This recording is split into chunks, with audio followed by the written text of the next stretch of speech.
We've all been there as pet parents. You've tried everything, the new toy, extra walks, the different brand of dog food, whatever, but your best friend, your fur kid, is still not themselves, and you're worried sick.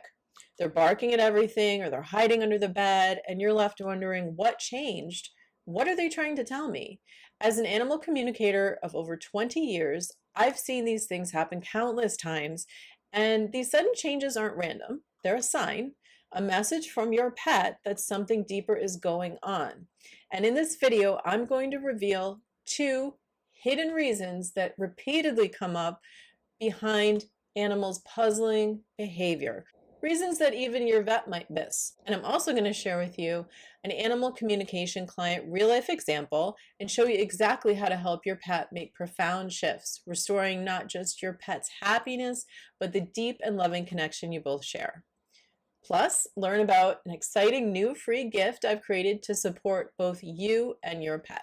Come on, all you doggies, won't you walk with me? I'm the puppet dog. I'm Angelo Webb, and this is the Animal Intuitive channel. I'm also the owner of Animal Intuitive Academy and Intuitive Touch Animal Care. I'm nationally board certified in animal acupressure and massage, and for over 20 years, I've been a professional animal communication instructor and licensed therapist, now specializing in hypnosis and brain spotting. And I've discovered that when our pets suddenly act differently, they're not just being difficult, they're trying to tell us something important. Quick disclaimer, if your pet is acting differently than usual, especially if they're hiding or keeping to themselves more, please check with your vet to make sure there are no health issues going on. So let me tell you a story about Charlie, a sweet beagle mix whose mom recently came to me because he had been anxious and withdrawn. He had just been through some testing, like his annual checkup very recently, so she knew there weren't any serious health issues going on. And his mom told me that he has been acting very clingy and like staring into her eyes in a way that really concerned her. So what happened? Well, let's start here. While his family was away, they left Charlie with some family, and Charlie knew these people. It was a couple, but at the same time that he was being left with this couple, another couple came to stay who the family knew because they were going through their own stressful situation. And Charlie was absorbing all of that kind of anxious energy. And now his mother mentions to me that she's really concerned because they have another trip planned. She's wondering if that trip, while they were away, contributed to what's been going on with him lately. And she's just worried about is he going to have more of an issue. So when I tuned into Charlie, I did feel his confusion and saw him in sort of a crouched position. As an animal communicator, I will often see things like a video kind of playing out in my mind or images, and they will have feelings attached to them that give me the full picture of what's going on. And I'll also get other things like sentences in my mind that I know they're not mine. They're coming from the animal. And I'll even get things like scents that the animal is smelling, things that they're tasting, and also just a knowing, and also feeling things in my body that they're feeling both emotionally and physically. So I heard the word tense while feeling tension in my own body. And I knew that was how Charlie had been feeling lately.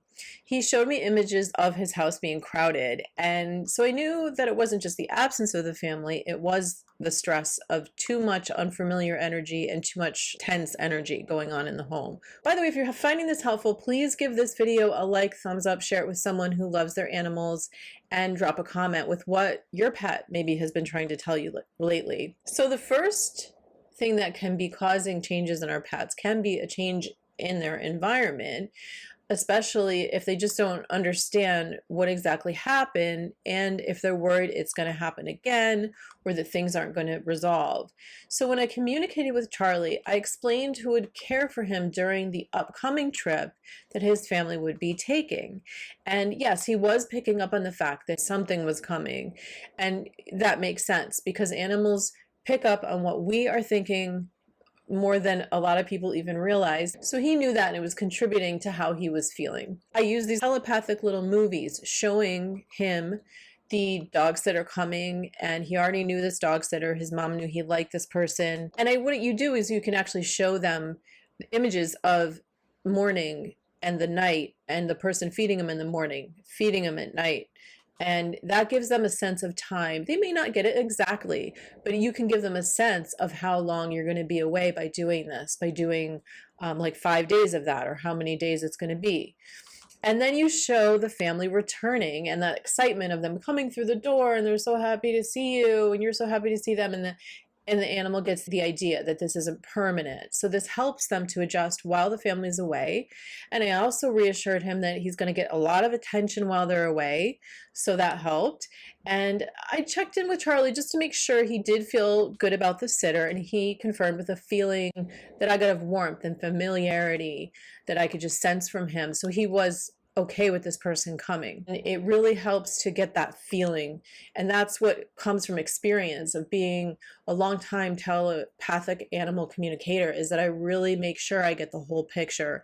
And that includes not just the images of things or flashes in my mind, but also going in and getting that feeling. And that's a really important part of what I teach my students. So it's a skill that's important to really develop to get that full picture. So what can you do about this? If your pet struggles when you're away, you can try something similar at home. Before you leave, calmly explain out loud, even if it helps you, what's going to happen, and show them by a gesture pointing to their food bowl. Send that information to them, even if you feel they're not going to receive it because you don't feel confident. I'm going to talk to you about that, how to feel confident in a moment. Animals understand much more than we realize, though. If you would like to go deeper, you can check out my website, intuitivetouchanimalcare.com. You're going to find my Animal Intuitive Academy, and you can get 10% off any of my digital classes, and is the code.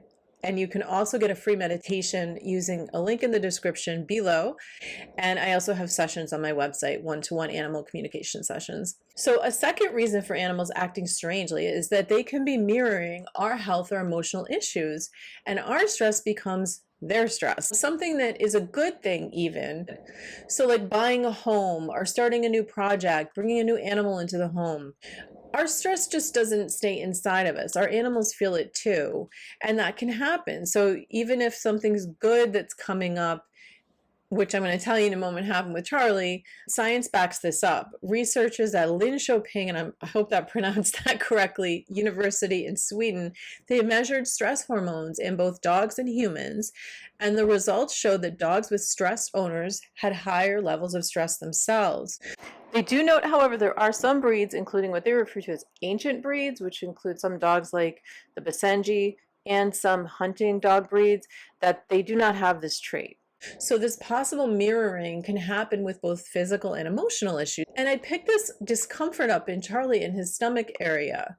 And it turns out Charlie's dad had been having some recent stomach problems, and he was concerned about those stomach issues. He hasn't had them previously, and he felt this might be related to a previous season of stress the family had just gone through. This was the one thing that Charlie's mom told me she had actually needed to talk to the vet about, because Charlie was having some tummy issues. And in fact, Charlie had been given some medication for acid reflux. Turns out the thing that was for them something very good, it did cause a lot of stress for them because it was taking a while for this thing to happen. And so that goes back to what I'm saying. We need to be very cognizant of our own energy, even when we think maybe we're not anxious or in a negative way. Sometimes that stress that we're under, even if it's a good thing, can affect our animals. So it's not to say that our animals get like we're contagious, what we have, if we have something physical going on, so to speak. But over the many years I've been doing this work, I have seen a pattern of health issues kind of crisscrossing. Either the animal has something going on and the human finds out that they have it too, or vice versa. The human finds out they have something and then they find out that their pet has it. So I've seen that so many things. I recall recently somebody with a thyroid issue. They had a thyroid issue that they found out they had after finding out the animal had a thyroid issue. And I can't 100% tell you I know everything and I know exactly why this happens, but there's a few reasons for this. I think over the years I've come to conclude that animals are so energetically sensitive that this is just part of why this happens, that we can be so connected. It's just kind of a phenomenon. And perhaps if you believe in a higher power, I would say God, I do believe animals can be used. I wish I could find a kind of a better way to put that, but I don't mean that in a negative way, but as sort of a mirror to get us to see something that maybe we're not seeing, to get us to recognize something's going on for us, that we need to pay attention. So I want to mention this is not something I want you to feel guilty about. I think this is just part of life and connection, and it's just something about how connected we are with our pets. And it's actually pretty amazing that this happens with animals. So when you notice your pet is avoiding you or suddenly acting differently, it could be they're mirroring your emotional or physical state. I even find that my pets will sometimes retreat when I'm under a deadline, like I have a lot of pressure going on. Maybe I'm working to get towards putting out a video, and they'll sort of act a little different. And it's their way of kind of reminding me, hey, you need to regulate yourself. Slow down, lady. Here's a simple way to check. The next time your pet seems off, pause, take 3 slow breaths, and ask yourself, how am I feeling right now? Just feel how you're feeling in your body. Are you rushing? Are you tense? Is it time for you to just kind of do something, take a bit, release some stress, attend to your pet a little bit, give them a little extra love and reassurance? And this is one of the reasons why I integrate tools like acupressure, mindfulness, and somatic practices like hypnosis and brain spotting into my work. That's my cat, actually. Get my attention is because the calmer and more balanced we are, the calmer our pets will become. And the easier it is to connect in with them and know what they're thinking and feeling, which is what, of course, the goal is with animal communication.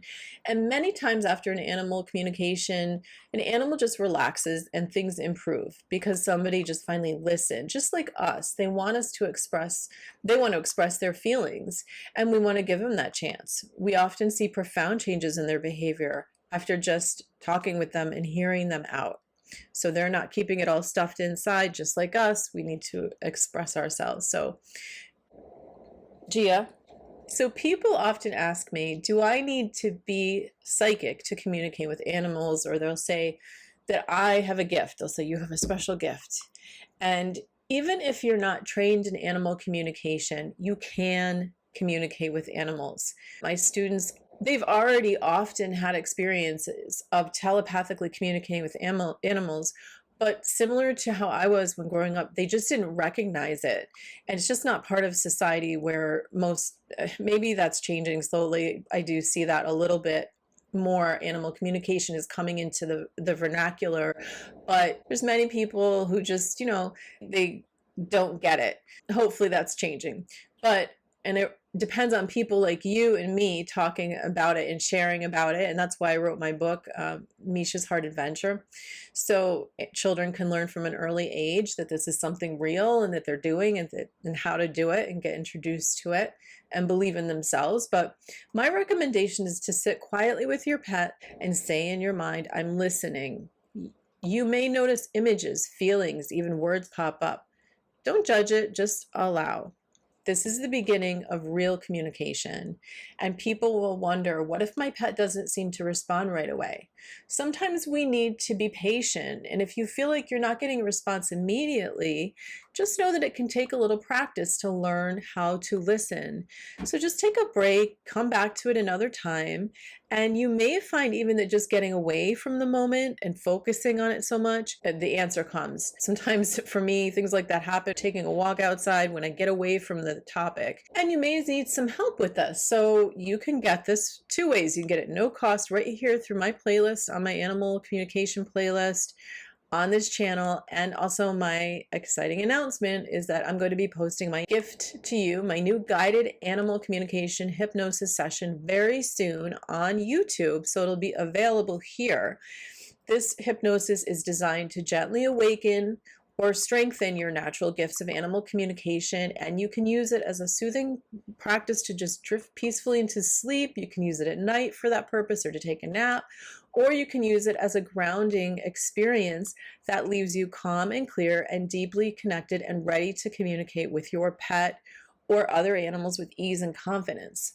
If you're subscribed, you're going to be the first to be notified. By the way, there is yet another reason why Charlie and other animals may be acting strange, and I'm going to save that for my next video. And you don't want to miss this one because It's quite a story. And if you're a parent or you just love stories, don't forget my children's book, Meesha's Heart Adventure, Emotional Regulation While Learning How Animals Think and Feel. It also has a companion Meesha's Songs album available on streaming sites and my website. The book is available wherever you get books, and the book helps kids and even adults connect in with their natural ability to communicate with animals. Plus, 50% of all proceeds go to animal welfare groups. I have been since I published the book, and currently still am. Currently, those proceeds are going to the Warrior Dog Foundation, which saves, rehabilitates, and rehomes veteran working dogs. They've been on this channel. They're an incredible organization. And I want to thank you so much for watching or for listening on the podcast channels, and God bless. Rub my belly, rub my belly, rub my belly, my belly, my belly, rub my belly, rub my belly, rub my belly, my belly, my belly. I like my ears.